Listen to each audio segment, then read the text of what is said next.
Bonjour à tout le monde. Dans cette partie-ci, je vais vous expliquer comment encoder les conditions de vie et les évaluations globales. On prend de nouveau notre patient test 2. Je clique sur son dossier.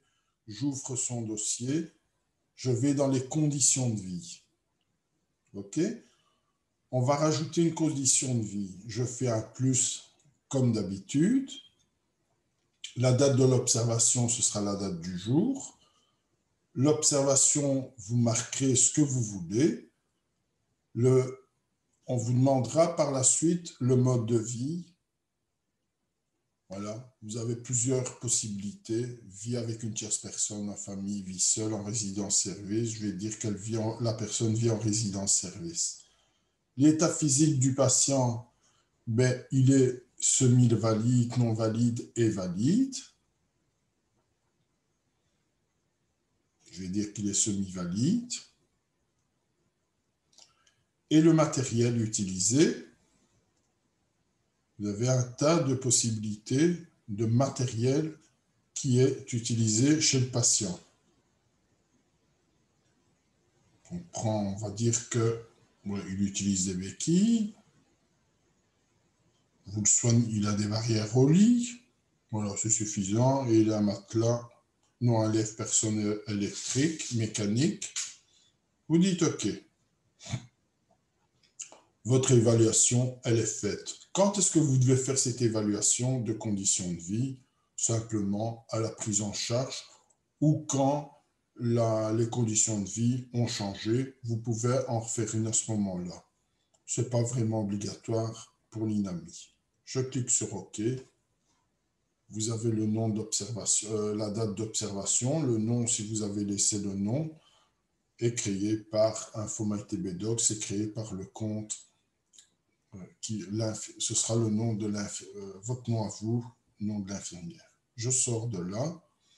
Mes conditions de vie, elles sont remplies. C'est suffisant. Les évaluations globales, donc je vais peut-être un peu vite. Les évaluations globales, c'est quoi? Vous en créez une nouvelle à la prise en charge de votre patient ou lorsque l'état de santé de vos patients a fortement changé. Et là, vous verrez, vous avez plein de possibilités, plein d'items. Voilà.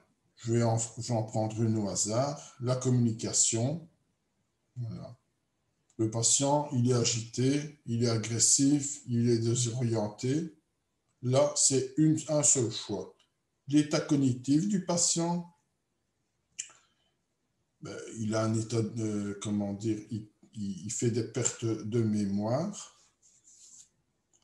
Troubles de la vue, on va en faire quelques-unes ensemble. Pas de problème, on va dire qu'il n'a pas de problème. Maintenant, s'il n'a pas de problème, vous n'êtes pas obligé de l'indiquer. Voilà. Et à chaque fois, voilà, si je vais dans l'hygiène, il a besoin d'une aide partielle, une aide totale sans aide. On va dire qu'il a besoin d'une aide totale. Besoin d'hygiène, voilà, c'est tout ce qu'il a besoin. C'est plus l'acte détaillé. Vous vous le rasez, vous le mettez à la douche, vous lui lavez les cheveux. Et on va dire qu'on fait une toilette au lit. Je clique sur OK. Et voilà, vos items, ils ont été repris ici. Voilà. Vous parcourez tous les items qu'on a répertoriés et vous remplissez ce que vous avez besoin.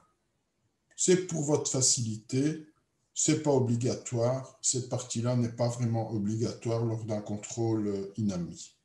J'ai terminé, je sors, c'est pas bien compliqué. Voilà. Pour la partie évaluation globale et conditions de vie, c'est pas beaucoup plus compliqué.